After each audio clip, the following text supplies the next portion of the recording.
akan berjalan sempurna seperti yang ingin kita rasakan. Selalu akan ada perbedaan pandangan. Ya, bahkan dalam kehidupan rumah tangga saja, ya maaf ya, Anda misalnya seorang istri mau ke sini saja mungkin masih bisa beda pandangan, warna apa untuk jilbab yang dipakai. Ya, dengan suami bisa berbeda. Papa, bagus yang mana ya? Hijau atau kuning?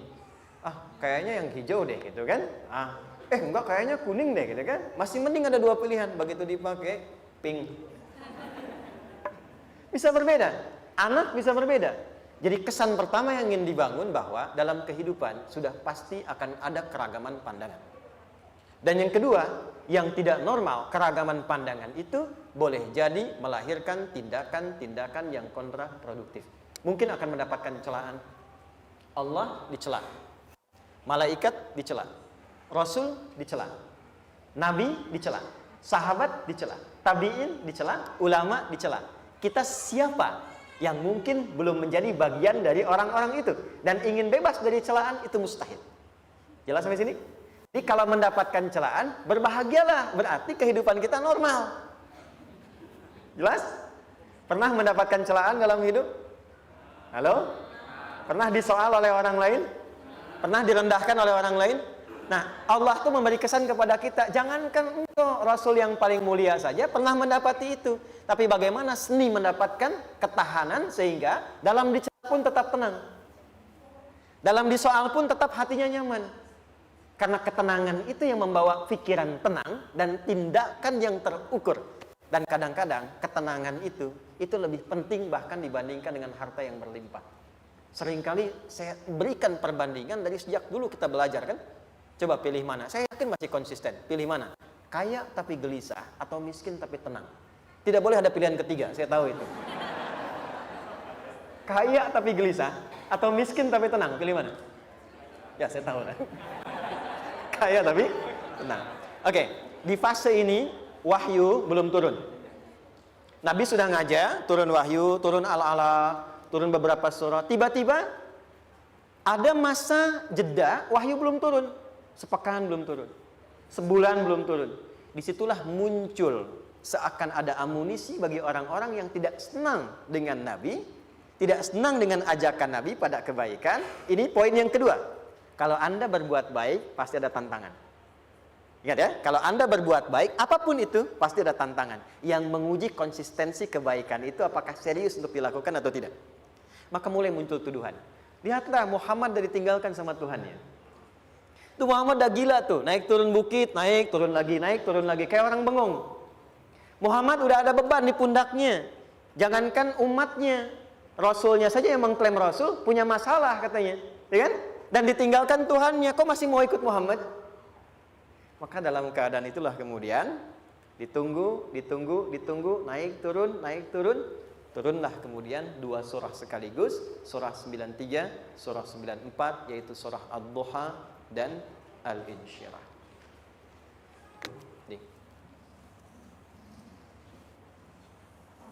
Oke. Ini materinya dahsyat ya. Penting sekali, saking pentingnya ini cepat habis tuh. Sekali lagi. Jazakallah khair. Lebih kelihatan ya. Baik, yuk pelan-pelan.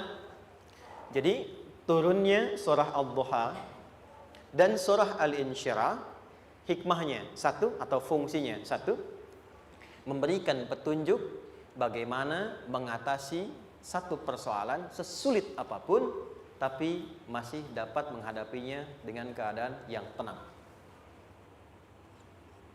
Satu surah ini atau dua surah ini diturunkan untuk membimbing setiap hamba menuju kepada ketenangan hati. Dua, membangun kekuatan mental sehingga dalam situasi apapun dia tetap kuat mengatasi berbagai persoalan kehidupan. Nanti terapannya banyak, di bisnis ada. Nanti saya turunkan contohnya. Kadang-kadang ikut tender, sudah bagus, sudah menang, tapi proyeknya diambil orang. Ada yang begitu? Nanti ada ayatnya, ada. Nanti kita turunkan. Udah siap-siap, kan pengen melamar, ternyata keduluan orang, gitu kan? Udah siap-siap, pengen dapat ini, mau lulus, ternyata nilainya nggak seperti yang diharapkan. Muncul, ada, selalu ada demikian. Nanti kompleksitasnya banyak. Tapi dua surah ini kalau kita bisa kuasai artinya dengan baik, pahami dengan benar, maka akan ada sesuatu yang beda yang terasa dalam jiwa kita dan kesiapan mengatasi setiap persoalan dalam kehidupan. Yuk kita baca dulu ya supaya dapat keberkahannya dari dua surah ini. Saya bacakan, Anda ikuti ya. A'udzu billahi minasy syaithanir rajim.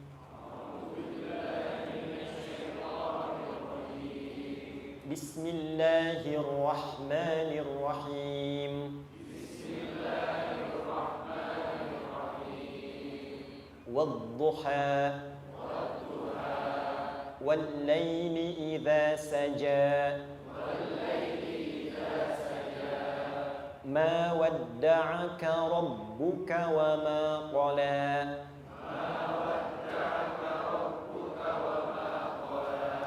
ما ودعك ربك وما قلى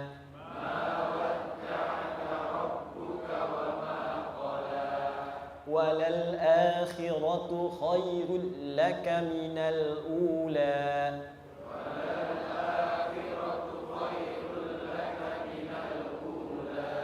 ولسوف يعطيك ربك فترضى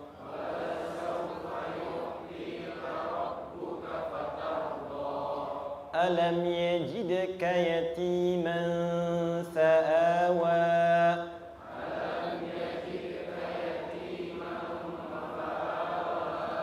ووجدك ضالا فهدى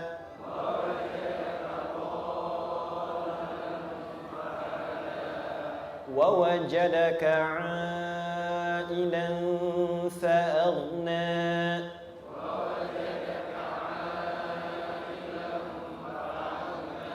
فأما اليتيم فلا تقهر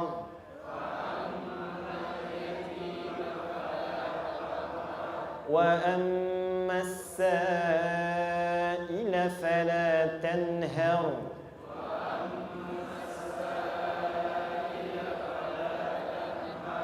وأما بنعمة ربك فحدث.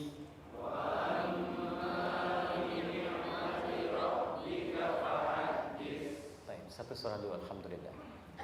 Izin saya bacakan tadi untuk diikuti supaya setidaknya kalau kita pulang dan ditanya bagaimana hidupmu engkau jalani, seperti apa engkau berinteraksi dengan Quran yang telah aku turunkan, maka kita pernah menjawab, ya Allah kami pernah baca akan itu. Jangan pernah kita berkehidupan sampai wafat dan tidak pernah berinteraksi dengan Quran walaupun sekedar membacanya. Wadduha, aku bersumpah. Setiap huruf waw yang berada di awal kalimat di satu surah itu makna utamanya berarti sumpah. Ya, qasam, sumpah. Seringkali diartikan demi, ya. Wal asri, demi masa. Wal fajri, demi waktu fajar. Wal laili, demi malam. Intinya sumpah. Sebentar, pelan-pelan. Kalau Allah menyampaikan sesuatu kepada kita, yakin tidak? Saya ulang, yakin tidak? Serius? Hah? Kalau yakin, kenapa tidak dilakukan? Ya, itu pertanyaan besar ya. Baik, kalau Allah menyampaikan, tidak bersumpah pun, harusnya kita yakin. Tapi kalau Allah bersumpah, dalam kaidah ilmu tafsir, berarti ada sesuatu yang sangat penting, yang saking pentingnya akan sangat dibutuhkan oleh setiap hamba, sehingga diminta setiap hamba itu fokus menyimak apa yang mau disampaikan. Bahkan saking pentingnya menyimak itu, Allah bersumpah. Jelas? Kalau teman-teman menemukan di Quran ada ayat dibuka dengan sumpah, berarti ada kasih Allah yang tinggi yang akan disampaikan di ayat itu sampai meminta kita fokus untuk menyimaknya. Ad-duha, untuk memudahkan maknanya, teman-teman kalau waktu duha itu jam berapa ya? Oke, sebetulnya dimulai sejak matahari itu mulai naik, yang memantulkan ya atau menyinari cahayanya itu mulai terasa lembut. Ya, kalau misalnya kita ambil 1,5 jam setelah subuh. Sekarang subuh 4:30 lah, taruhlah 4:30 ya. 1,5 jam berarti jam 6 kan? Nah, itu awal duha tuh. Awal duha.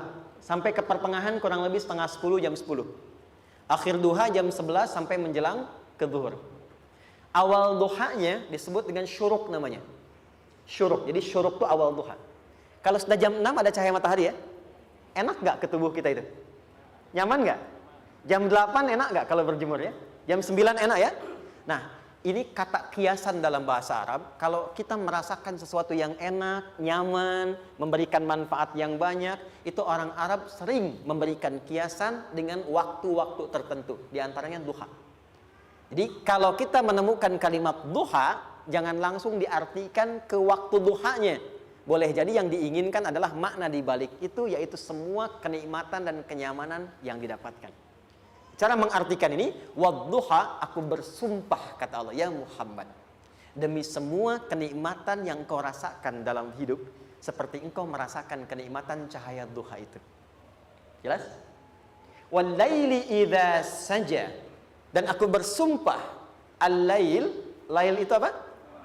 Malam. Baik, lail turunannya, layali jamaknya, lela, lili, lala, itu malam. Jadi kalau ada ibu leli, ibu malam-malam ya. Lail. Oke. Lail itu malam. Malam gelap nggak? Gelap. Tapi kalau gelapnya gulita, tidak ada cahayanya, gelap betul gitu. Gelap ya. Misalnya sedang kita dapati misalnya satu momentum padam lampu, padam semua, dan pas gerhana misalnya gelap sekali. Nah, itu bahasa Arabnya disebut dengan saja namanya. Ya, saja. Wal laili idza saja. Dan malam apabila telah gulita. Zaman Nabi kan gak ada lampu, ya, belum ada PLN, ya, dan seterusnya. Jadi gelapnya betul-betul gelap. Saya mau tanya sebentar. Biasanya kalau situasi gelap itu mudah nggak menemukan benda tertentu? Melangkah mudah atau sulit? Tidak mudah untuk dilakukan kan? Dalam bahasa Arab, kalau kita ingin mengungkapkan satu kegamangan yang luar biasa, sampai kita merasakan gelap dan sulit melangkah. Bukan hanya karena nggak ada cahaya, mungkin karena ada pekerjaan tertentu yang menyulitkan, masalah tertentu yang menyulitkan, sehingga merasa seakan-akan kita tuh gelap. Makan nggak enak, melangkah susah.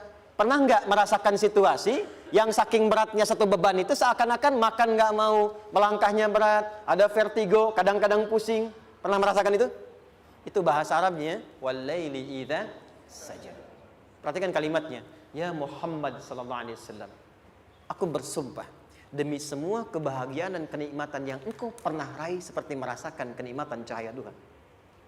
Dan mungkin persoalan hidup yang pelik yang membuat engkau merasakan kesulitan seakan-akan merasa di suasana gelap yang gulita.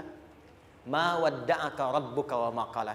Tanamkan dalam jiwamu yang paling dalam, aku tidak akan pernah meninggalkanmu. Ada suami pulang dari pekerjaan, mendapati istri sedang termenung dan mengalir air matanya. Tiba-tiba suaminya datang mengatakan, hangat sekali pada istrinya, di sampingnya membelainya dan mengatakan, "Ma, demi semua suka yang pernah kita lalui bersama, dan demi duka yang mengalirkan air matamu saat ini pun, tanamkan dalam hatimu yang paling dalam, Papa akan selalu bersama Mama dalam setiap situasi itu." Kira-kira para ibu merasakan itu bagaimana perasaannya? Masa sih? Tapi itu menarik loh.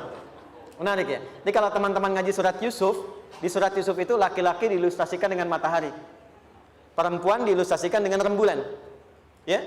Inni ra'aitu ahada asyara kaukaba wasyamsa wal qamara ra'aituhum li sajidin. Ayah, aku melihat bulan dan matahari serta 11 gemintang sujud hormat kepadaku. Jadi matahari diartikan itu sebagai laki-laki, suami, ayah. Kenapa disebut matahari? Diilustrasikannya, matahari itu kan menyengat dengan kuat. Kalau kita menjemur, mengeringkan pakaian, melindungi.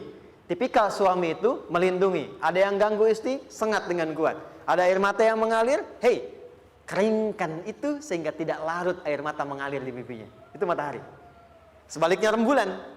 Rembulan itu kan enak dipandang, bukan bulannya ya. Bukan bulannya. Kalau bulannya kan desainnya nggak sempurna, baik terlihat. Tapi cahaya rembulannya. tampil dengan indah, tampil dengan baik, enak dipandang, menenangkan, dan tidak tertukar. Jangan sampai ada istri jadi matahari, suami jadi rembulan.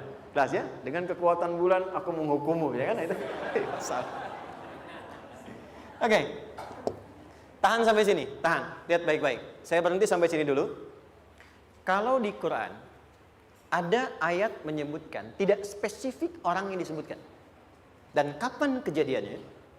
Maka peristiwa itu akan terjadi dan dialami oleh kemungkinan generasi berbeda di setiap masa dengan tokoh berbeda tapi perasaan yang serupa. Sebaliknya, kalau disebutkan namanya, jelas identitasnya, kapan kejadiannya, maka peristiwa itu hanya akan menimpa orang tersebut dan tidak akan dialami lagi orang lain setelahnya. Saya tanya dulu yang akhwat, yang perempuan, kenal Maryam? Kenal, bagus. Kenal di mana?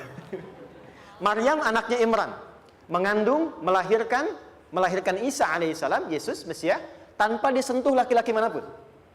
Dan di Quran identitasnya disebutkan langsung, Maryam binti Imran, wa Maryam ibnata Imran. Ini menunjukkan kesan bahwa yang mengandung dan melahirkan tanpa disentuh laki-laki manapun, itu hanya Maryam anaknya Imran. Ingat ya, mengandung, melahirkan tanpa disentuh laki-laki manapun. Bukan mengandung, melahirkan tanpa suami, kalau itu banyak dia. Ya, mengandung, melahirkan tanpa disentuh laki-laki manapun. Hanya Maryam binti Imran. Tapi kalau nggak disebutkan siapa orangnya, kapan kejadiannya, tidak detail disebutkan, ini artinya situasi itu akan dialami kembali oleh orang di masa depan dengan generasi yang berbeda, tapi substansi yang sama. Pertanyaannya, pernahkah kita mengalami situasi yang sulit sampai seakan merasa gelap? Nah, baik, maka adab yang pertama, jika mengalami situasi seberat apapun dalam berkehidupan, maka dekati Allah Subhanahu wa ta'ala. Ini awalnya, dekati Allah. Apalagi kalau ada yang mengatakan ini nggak mungkin, ini nggak akan terjadi, ini nggak bisa.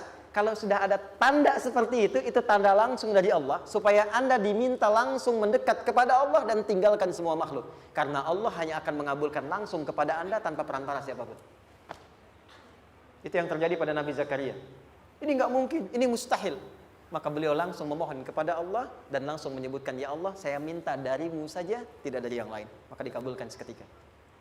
Jadi yang pertama, jika punya kesulitan sebesar apapun, seberat apapun, cepat dekati Allah. Maka di situ akan dijawab langsung oleh Allah, ma wadda'aka rabbuka wa ma qala. Hambaku, sepanjang engkau mendekat kepadaku, maka yakinkan dalam dirimu, situasi apapun yang kau rasakan, aku tidak akan pernah meninggalkanmu. Sudah? Satu? Paham sampai sini? Oke. Pelan-pelan ya. Saya belum bicara caranya. Saya baru bicara di awal motivasinya. Dekati Allah dulu, nanti caranya didetilkan di surah Al-Insyirah. Teruskan. Ma wadda'aka rabbuka wa ma qala. Walal akhiratu khairul laka minal. Perhatikan. Hei, seberat-berat bebanmu saat ini, ingat, satu saat akan tuntas. Dan ini pun ujian. Kalau sudah meninggal, gak ada ujian lagi. Dan nanti kehidupan yang sekarang, apapun yang kau pertentangkan, perdebatkan, perselisihkan, itu semua akan ditinggalkan. Jadi ternyata Allah mengungkap hakikat kehidupan dunia. Apapun yang diperselisihkan, tuh unik ya. Orang berselisih pada yang akan ditinggalkan. Aneh nggak? Ada orang berebut makanan, ya kan? Rebutan sampai berkelahi dan sebagainya. Pada akhirnya, makanan yang diperebutkan itu pun akan ditinggalkan. Yang ini meninggal, itu meninggal. Jadi memperebutkan sesuatu yang pada akhirnya akan berakhir. Kata Allah, Allah sampaikan, jika Anda mengalami situasi, sesuatu yang mungkin membuat berat, tanamkan pada jiwa kita, hei, yang aku kejar-kejar ini, boleh jadi aku akan tinggalkan juga. Kenapa aku harus menangisi dan larut pada sesuatu yang tidak abadi? Maka Allah hibur kita dengan mengatakan, kamu tenangkan diri dulu. Semua yang kamu pikirkan sampai membuat kamu berat begini, pada akhirnya kamu tinggalkan. Dan yang abadi itu akhirat. Walal akhiratu khairul laka minal. Dua, pelan-pelan sikapi setiap masalah dengan proporsional. Jangan terlalu larut dalam sesuatu. Dapat job satu, pengen, dah siap, kontraknya besar, tiba-tiba hilang. Dipikirin, Anda mikirkan itu pun nggak akan balik. Proporsional aja dulu. Ya, nanti caranya akan turun nanti di alim syirah. Tenangkan diri dulu. Prasangka baik kepada Allah Subhanahu wa taala. Boleh jadi apa yang Allah ingin berikan sebagai pendahuluan sekarang belum sampai kepada kita karena Allah menyiapkan yang lebih baik di balik itu. Kita belum tahu ada apa di balik itu sehingga kita tidak dapatkan itu. Sehingga kemudian Allah katakan walal akhiratu khairul laka minal ula. Teruskan wala saufa yu'tika rabbuka.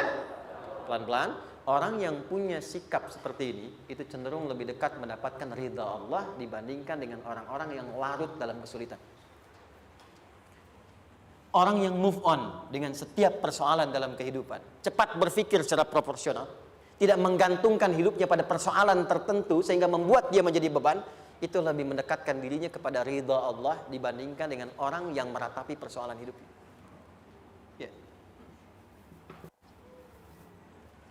Pelan-pelan. Jadi spiritnya, kalau punya masalah apapun, jangan dilarutin terus. Gak usah diratapi, cepat move on. Berpikir lagi, rencanakan lagi. Nanti, detailnya ada di Al Insyirah. Tapi poin besarnya, janji Allah mengatakan, kalau Anda bisa move on, proporsional, maka yang dijanjikan oleh Allah, di situ Allah percepat datangnya ridha Allah Subhanahu wa taala. Kalau ridha Allah sudah datang, maka akan dua yang diberikan. Pertama kali, ketenangan di dalam jiwa, dan yang kedua, kemampuan untuk berikhtiar lebih baik mencapai apa yang diinginkan. Satu, kalau ridha Allah sudah diberikan pada seorang hamba, yang pertama diberikan ketenangan dalam jiwa. Bukan dunianya dulu. Bukan apa yang Anda ingin harapkan dulu. Pengen sesuatu, ya, pengen materi, pengen kedudukan, pengen lulus anaknya ujian, ya kan? Tiba-tiba terjadi sesuatu, diratapin, alih-alih meratap, alih-alih membuat status, alih-alih menyulitkan diri, kata Allah, terima dulu proporsional. Setelah itu dekatkan diri kepada Allah, turun ridha Allah, begitu turun yang pertama diberikan ketenangan kepada hati. Tenang dulu. Kalau sudah tenang, nanti dibimbing menyelesaikan apa yang sedang dihadapi itu. Itu poin yang ketiga. Pelan-pelan. 4. Kita masuk ke detail sekarang. Perhatikan baik-baik. Ini yang paling menarik. Alam yajidka yatiman fa'awa. Muhammad SAW, bukankah dulu engkau yatim? Punya banyak masalah? Aku selesaikan juga. Ayahmu meninggal sebelum lahir, ada ibu. Ibu meninggal, ada kakek. Kakek meninggal, ada paman. Ya kan? Ada teman yang menemani Sayyidah Khadijah. Teman yang setia. Semua kebutuhan tersedia. Artinya Pak, perhatikan baik-baik. Kalau Anda punya masalah sekarang, jangan sampai melupakan yang dulu-dulu pun pernah tuntas Allah selesaikan. Jadi kalau sekarang sedang punya persoalan, jangan sampai satu masalah ini membuat Anda kehilangan harapan dan kehidupan. Sementara Anda sadar, dulu pun banyak masalah kok selesai juga. Kenapa dengan yang satu ini kita harus jatuh? Sekarang usia berapa? 20, 30, 40, 50. Sekarang usia 50 tahun, ada masalah, baru 5 menit datang sudah merasa jatuh. Yang 50 tahun ke belakang yang banyak selesai itu kita nilai atau tidak? Maka kata Allah, seperti yang dulu pernah aku selesaikan ribuan masalah itu, yang sekarang pun mudah aku tuntaskan. Jelas? Nah, secara psikologi, orang-orang yang selalu bertindak seperti itu akan selalu punya harapan lebih tinggi untuk menyelesaikan persoalannya. Jadi kalau sedang punya masalah, pikirkan yang dulu juga selesai, masa yang sekarang nggak selesai. Itu prinsipnya. Secara psikologis demikian. Jelas ya? Oke. Wa wajadaka dhallan fahada. Muhammad, dulu engkau pernah mengalami melihat masyarakat banyak berbuat yang tidak baik, aku berikan petunjuk. Kuncinya fahada di situ. Orang yang punya motivasi kuat dan keyakinan untuk bisa menyelesaikan persoalannya, maka dia akan lebih cepat mendapatkan petunjuk Allah untuk mendapatkan solusi terbaik. Ada sini. Saya agak cepat ya, mohon izin. Wa wajadaka 'ailan fa'aghna. Bahkan, maaf, bukan sekedar selesai, kalau perlu saya bikin kaya, kata Allah. Aghna itu kalau ilmunya luas. Kalau harta, hartanya banyak. Kalau kedudukan, kedudukannya tinggi. Hei, engkau yang sedang mengejar kedudukan, aku tahan sebentar karena ada yang gak bagus untukmu di sini. Tapi kalau kamu terima, aku angkat itu lebih daripada apa yang kamu harapkan. Kamu pengennya bintang 2, aku naikkan sampai bintang 4. Kalau perlu 5 sekalian. Hei, kamu yang ingin kampus di sini, aku tahan, bahasa kamu nggak lulus, kamu nangis, kamu mengadu, kamu datang pada orang tuamu. Orang tua mulai protes, mulai curhat, macam-macam. Terima dulu. Mungkin di sini ada yang tidak baik, seperti doa ibumu yang sering memohon, ya Allah, jangan sampai anakku berbuat yang salah. Jangan sampai terjebak narkoba. Jangan sampai terbawa tawuran. Di sini ada yang kurang tepat untukmu. Kalau kamu ridha, kamu terima, kamu proporsional, bahkan aku pindahkan ke kampus yang lebih baik yang tidak kamu bayangkan sebelumnya.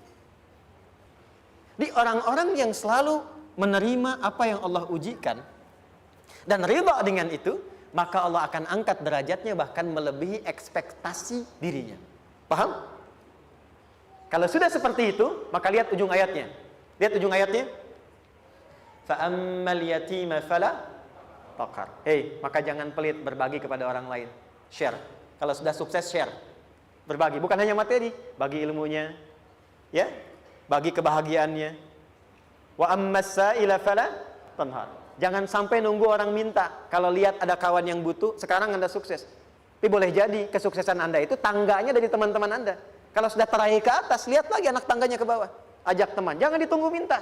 Ajak, bawa dia, berikan peluang. Jangan sampai dia minta, apalagi Anda bentak-bentak. Aku kan yang dulu bantu kamu, jangan sampai keluar kata-kata itu. Kamu bisa naik di atas karena aku kan yang dulu bantu kamu. Kamu bisa jadi pemeran utama karena aku yang rekomendasikan. Karena aku yang dorong kamu, misal. Jangan sampai keluar kata-kata itu. Apalagi langsung keluar, tidak. Ini karena ilmuku saja misalnya. Kalau itu bisa dilakukan dengan baik. Lihat ujungnya. Wa amma bi ni'mati rabbika fahaddits. Maka semua nikmat yang dirasakan akan mudah untuk diimplementasikan dan disyukuri. Jadi semua nikmat itu bukan cuma dirasakan. Jadi membagi semua nikmat itu adalah rasa terbaik untuk menikmatinya. Maaf ya, Anda kalau punya makanan, dimakan sendiri. Dengan dibagi sama-sama, kira-kira rasa nyamannya yang pertama atau yang kedua? Kedua. Makan sendiri, enaknya sendiri kan? Tapi ketika ada teman berbagi dan tahu, oh enak ya, nyaman ya, ada kebahagiaan, ada ngobrol, ada tertawa, ada kebersamaan, itulah inti nikmat yang sesungguhnya. Wa amma bi ni'mati rabbika.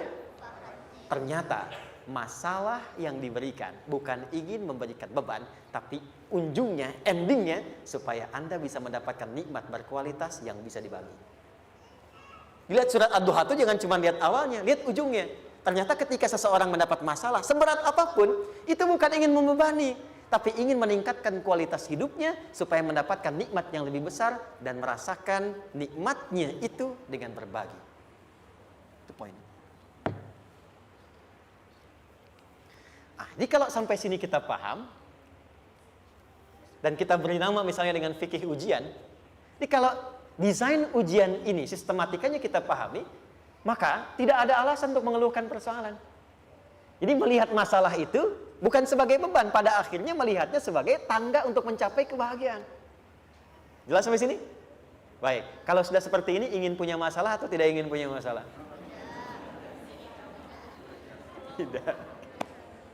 Ingat ya, jadi kalau anak pulang bawa masalah, dilihatnya jangan beban. Oh, Allah ingin menaikkan kualitas pada anak saya, yang dengan itu menjadikan ia mendapatkan nikmat yang belum pernah didapati.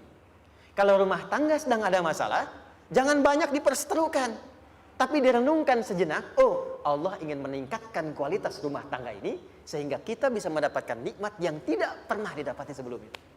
Makanya nikmat berumah tangga itu yang terbesar, selalu bertambah ketika menyelesaikan masalah. Silahkan cek. Kalau sedang ada masalah berseteru kan? Tapi setelah selesai kan jadi lebih nikmat ya? Ya? Lebih senang lagi, lebih cair lagi, lebih bahagia lagi, lebih mendukung lagi. Ternyata ada nilai-nilai kebaikan yang tersimpan yang belum disadari sepenuhnya. Pertanyaannya, kadang-kadang mudah diucapkan tapi tidak mudah mempraktekkan. Bagaimana itu semua bisa ditempuh dengan baik sehingga ketika mengalaminya kita bisa tenang menghadapinya. Maka turunlah surah Al-Insyirah. Saya cepat.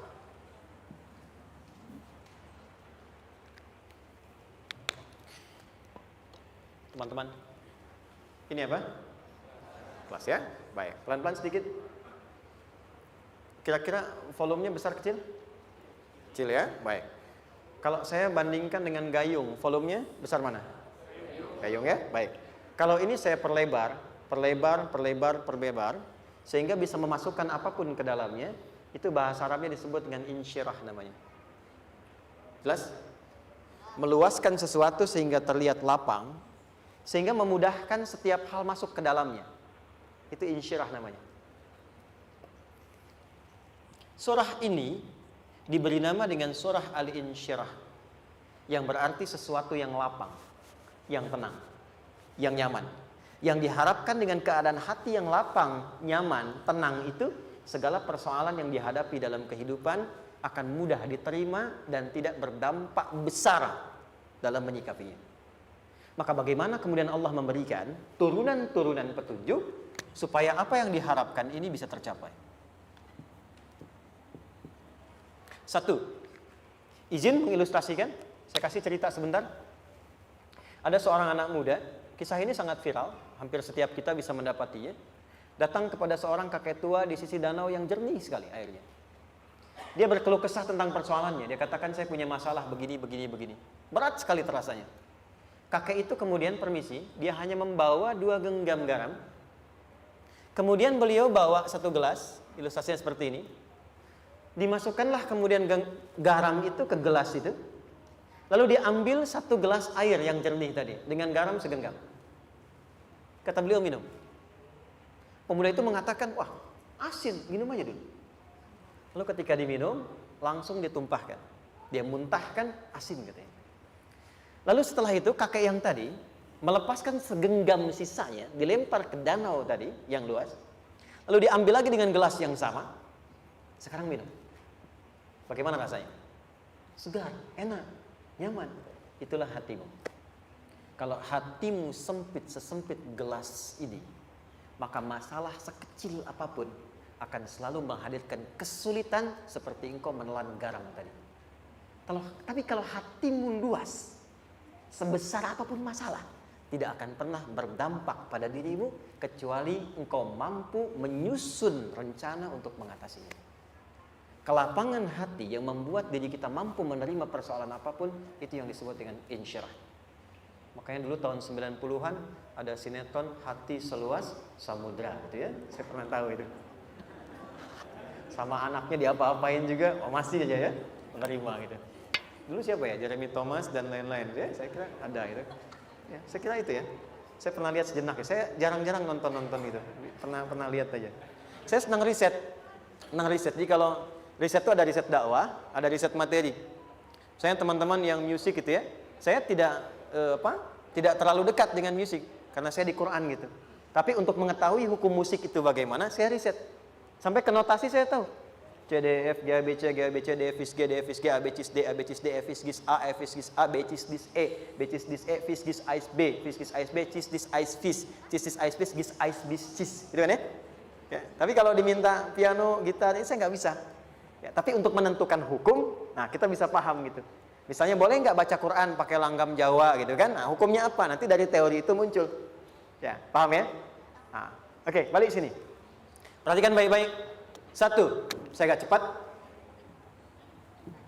Ini ditafsir langsung turun Al-Insyirah. Yang pertama, alam nashrah laka sadrak wa wada'na anka wizrak alladhi anqadha dhahrak. Tahan sampai sini dulu, 3 ayat. Saya mulai dari ayat kedua dan ketiga. Perhatikan baik-baik. Wa wada'na anka wizrak alladhi anqadha dhahrak. Artinya apa? Artinya satu beban yang diletakkan di pundak yang berpengaruh kepada semua bagian tubuh. Kita pernah melakukan atau melihat yang angkat beban ya? Beban kan semakin berat diangkat, semakin terasa ke bagian-bagian tubuh ya, ke semuanya. Nah, itu namanya wizrak alladzi anqadha dhahrak. Beban yang dipikul yang berat sekali sampai semua merasa.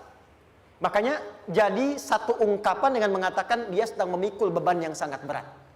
Sampai kepalanya pusing, tidur nggak nyaman, miring kanan, miring kiri, itu namanya ya alladzi anqadha dhahrak. 1. Saya percepat, akan ada satu masa dalam hidup setiap hamba merasakan satu persoalan yang seakan-akan beban berat yang dipikul sampai merasa kesulitan dari ujung kepala sampai ujung kaki. Siapapun itu. Jujur ya, setiap kita tanyakan pada diri sendiri, setiap kita yang ada di sini, saya yakin pasti pernah atau bahkan akan mengalami satu peristiwa yang merasakan beban berat sampai seakan-akan ujung kepala sampai ujung kaki merasakan sakitnya. Ada yang sudah mengalami atau bahkan nanti akan ada yang melalui. Perhatikan baik-baik. Teruskan ayatnya. Wa rafa'na laka. Perhatikan. Kalau ada yang sedang merasakan itu, yakinlah kata Allah, pada saat itu sesungguhnya Allah sedang mengangkat derajatnya dan meningkatkan kualitas hidupnya untuk mencapai sesuatu yang istimewa yang belum pernah diraihnya. Dari sini kita buat persamaan. Ujian. Perhatikan. Berbanding lurus dengan harapan. Banding lurus dengan solusi nanti pada akhirnya. Fokus. Lulus di sini, insya Allah setiap persoalan akan lebih mudah untuk diatasi. Ujian, seberat apapun yang sedang kita alami, tidak akan pernah diberikan kepada kita oleh Allah, kecuali ternyata hikmahnya untuk mengabulkan harapan-harapan besar yang sebetulnya kita mintakan. Jujur ya, setiap kita kan sering punya permohonan ya, sering berdoa ya. Ya Allah minta ini, minta itu, minta ini, minta itu, gitu kan? Nah, cara Allah mengabulkan harapan kita itu, yang pertama, jalurnya lewat ujian. Karena semua kesuksesan itu, desain dasarnya adalah melewati ujian. Coba, anak-anak kita yang sedang sekolah itu, apa mungkin diwisuda dengan penuh kebahagiaan kalau nggak mengalami ujian? Lewat ujian dulu kan? Dia belajar dulu, ujian dulu, ngatasin soal dulu, lulus, baru wisuda. Apakah mungkin akan dapat IPK 4 yang diharapkan kalau tidak mengalami ujian? Belajar dulu, ya kan? Ada waktu, sempat dia bangun malam, siang, dan seterusnya belajar, keringat dan sebagainya, baru bahagia kan? Dan ternyata belajar itu untuk diwisuda. Sebab kalau kita tidak belajar, mustahil dapat wisuda. Kalau tidak lewat ujian, mustahil dapat ijazah. Karena ternyata harapan itu, hukum dasarnya dalam berkehidupan, bisa diraih dengan melewati ujian. Ini poinnya. Jadi mohon, kalau sedang mengalami sebuah peristiwa dan kita harus menghadapi itu, coba renungkan. Sebetulnya pernah berdoa apa sampai kita mengalami itu, sehingga dengan jalan itulah sebetulnya Allah ingin mengabulkan harapan yang dulu pernah kita mintakan. Jelas? Oke, satu. Yuk turunkan rumusnya pelan-pelan. Quran surah kedua ayat 286. Ini kesini dulu, baru nanti kita balik lagi. 2 Al-Baqarah ayat 286. La yukallifullahu nafsan illa usaha. Tahan sampai sini. Lihat baik-baik. Hukum yang pertama. Hukum pertama. Allah tidak mungkin menguji seorang hamba di luar batas kemampuannya. Di kaidah yang pertama tadi, kalau kita sedang diuji, sebetulnya ada harapan dan doa yang pernah kita mohonkan dan Allah ingin mengabulkan itu, jalan pertamanya adalah ujian. Tapi adilnya Allah, tidak akan pernah kita diuji kecuali sesuai dengan kemampuan kita. Jadi kalau nggak mampu, nggak mungkin diberikan ujian. Ingat ya, kalau tidak mampu, tidak mungkin diberikan ujian. Artinya harapan yang kita mohonkan pun akan sesuai dengan kemampuan kita. Jadi kalau kita minta sesuatu nggak mungkin bisa menggunakannya, nggak akan dikasih. Nah, balik ke sini untuk memberikan ketenangan kepada hati kita. Kalau sedang menerima persoalan, setelah kita mengatakan, oh ini mungkin ada harapan yang ingin saya dapatkan, jalannya lewat sini. Untuk memberikan ketenangan kepada hati, begitu persoalannya tiba, langsung katakan pada diri kita, saya pasti bisa menjalaninya. Mustahil saya diuji kalau nggak mampu menjalaninya. Itu bahasa singkatnya. Ingat ya, kalau ingin mudah menyelesaikan persoalan, kata Quran, setiap ada ujian, langsung katakan pada hati kita, insya Allah bisa. Nggak mungkin saya diuji kalau saya nggak sanggup. Jelas? Dan tanamkan itu pada hati yang paling dalam. Ini nggak mudah. Kalau cuma disimpan di pikiran, jadi beban. Tapi kalau Anda tanamkan dalam hati, seberat apapun masalahnya, pasti saya sanggup, pasti saya bisa. Pernah lihat dulu ada acara 90-an Benteng Hattori? Oke? Benteng Takeshi ya? Takeshi ya? Gitu kan artinya kan bisa jawab ya. Kita tahu Ninja Hattori mendaki gunung lewati lembah ya tahu ya. Son Goku, Son Gohan, apa? Saya tahu itu. Son Goku, Kamehameha, Piccolo itu yang nulisnya Suzuki Watanabe, saya tahu itu. Benteng Hattori, balik lagi ya. Benteng Takeshi ya. Puncaknya kan main pakai itu kan, pakai tank ya dan sebagainya. Tapi pernah ingat gak satu episodenya itu? Begitu akan bertarung, kan selalu ada motivator di sampingnya itu mengatakan, ayo kamu bisa, gitu kan? Wah, namanya. Dia nggak ngaji Quran tuh, kita punya ayatnya. Pernah nggak? Buka lagi ya dulu ya. Oke. Korea, kenapa bisa nyusul Jepang?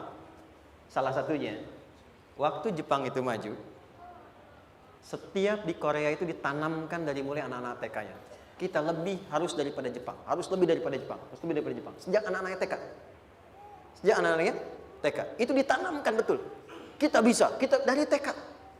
Sehingga ketika di sana bikin Honda, sini Hyundai. Hyundai kan dibacanya Hyundai. Ya kan? Sana Honda, sini Hyundai gitu. Di apapun yang dibuat Jepang, Korea harus lebih unggul. Itu ditanamkan dari awal. Bisa. Kita itu sekarang punya ayatnya.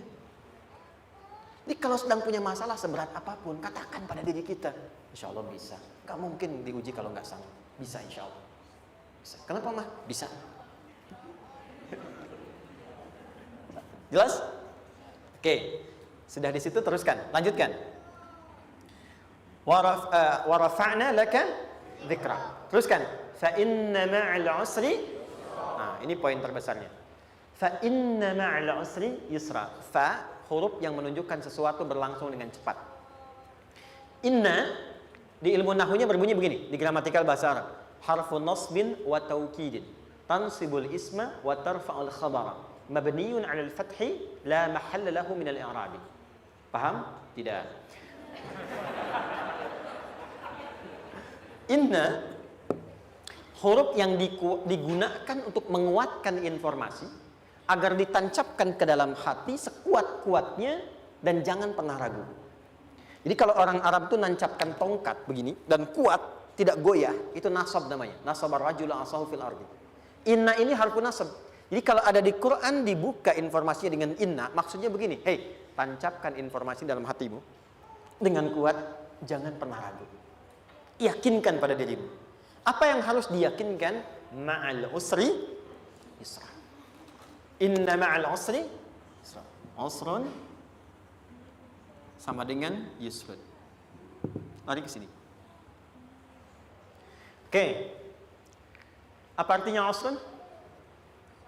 Sulit. Oke. Sulit itu ada dua. Ada sa'bun, ada usrun. Kalau kesulitan yang relatif, kata si A sulit, si B mudah, itu sa'bun namanya. Contoh, kata si fulan, bahasa Jepang susah. Padahal kata yang lain tidak. Saya ke Jepang, anak-anak kecil begini bisa bahasa Jepang gitu kan. Bagi mereka mudah gitu ya. Saking mudahnya gitu. Kata shiwa gitu. Anak-anak kecil, bagi mereka mudah, bagi kita belum tentu. Itu sa'bun. Innal lughata yabaniyya sa'bah. Relatif. Tapi kalau kesulitan yang sifatnya mutlak, semua orang mengatakan sulit. Maaf, bawa mobil, sulit atau mudah? Bukan mengendarai ya, bawa mobil, bawa. Sulit ya? Sulit ya? Baik, sepakat sulit semuanya. Nah, itu dalam bahasa Arab dikenal dengan usrun. Kesulitan yang semua sepakat bahwa itu susah. Sulit, semua sepakat. Dan ketika ada orang bicara, aku sedang punya masalah begini. Semua mengatakan, wah itu nggak mudah, itu nggak mudah. Itu usrun namanya. Lawannya, kemudahan yang relatif disebut sahlun. Tapi kemudahan yang semua sepakat bahwa itu mudah, itu yusrun namanya. Mengangkat spidol, semua mengatakan mudah, ringan. Itu yusrun namanya. Perhatikan, Allah tidak memasangkan sa'bun dengan sahlun, tapi memasangkan usrun dengan yusrun. Orang-orang yang punya keyakinan kuat, setiap persoalan itu akan selesai. Dan dia mengatakan pada dirinya, aku bisa melewatinya. Maka, perhatikan kalimatnya kata Quran. Inna ma'al usri yusran. Sesulit apapun masalah yang sedang dia alami, maka Allah akan datangkan solusi semudah-mudahnya yang bisa dia nikmati. Dengan kata lain, kalau kita bawa ke bahasa psikologi, kalau sedang menghadapi persoalan seberat apapun, selain kita mengatakan, ini pasti bisa saya lalui, saya insya Allah sanggup mengatasinya, katakan pada diri kita, ini pasti selesai. Pasti ada solusinya, pasti mudah. Katakan, walaupun memang solusinya belum datang, tapi tenangkan pada diri kita dengan mengatakan, inna ma'al usri yusra. Bahasa psikologinya, katakan pada diri kita, ini pasti selesai. Gak mungkin gak selesai, pasti ada solusinya, pasti mudah. Itu lebih memberikan harapan pada diri kita untuk menuntaskan persoalan dibandingkan dengan meratapinya. Jelas? Teruskan. Fa inna ma'al usri. Kalau masih ragu kata Allah, katakan lagi sekali lagi. Sampai hati kita merasa nyaman. Jadi kalau sedang punya persoalan seberat apapun, tanamkan pada diri kita, pasti selesai. Belum nampak, insya Allah pasti selesai. Gak mungkin diuji kalau gak ada solusi. Itu lebih memberikan harapan. Setelah itu, fa'idha faraghta, mitigasi masalahnya. Mitigasi persoalannya. Tuliskan. Ini masalahnya apa? Rumah tangga. Apa saja misalnya, dia ada suami, ada istri, ada anak-anak. Masalah ada di mana? Kadang-kadang menangnya jadi kusut karena satu-satu nggak segera diselesaikan. Maka kata Al-Quran, fa'idha faraghta. Satu-satu mitigasi dulu. Satu masalah di sini, lihat di suami, lihat di istri. Kalau pekerjaan, masalahnya apa? Sebelum bercabang kemana-mana, petakan. Apakah rekanannya? Apakah relasinya? Apakah kemampuannya? Apakah manajerialnya? Apakah marketingnya? Mitigasi, kotaki semua, selesaikan satu-satu. Setelah itu, apa yang dilakukan? Wa ila rabbika, tawakal sepenuhnya kepada Allah untuk menentukan hasilnya. Tawakal itu yang paling mahal.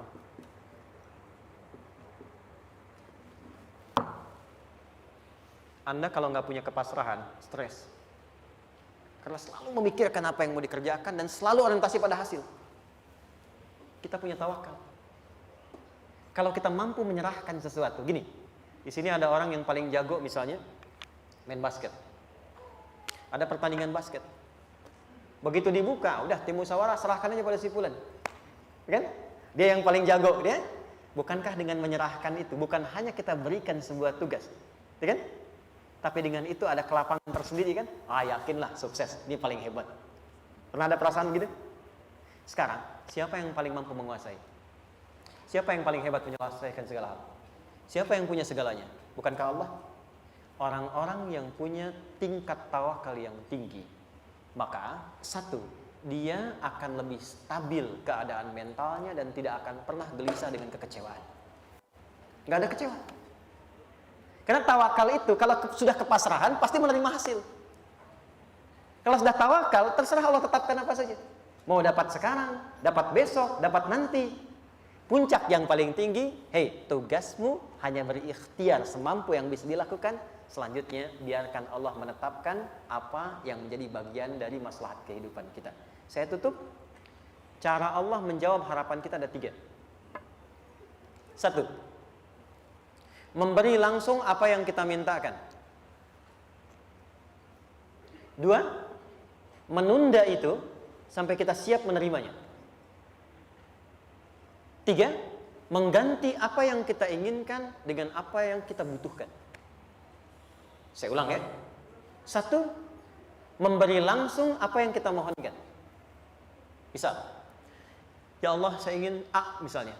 Anak saya pengen ke ITB. Tapi nggak mungkin tiba-tiba langsung masuk ITB kan?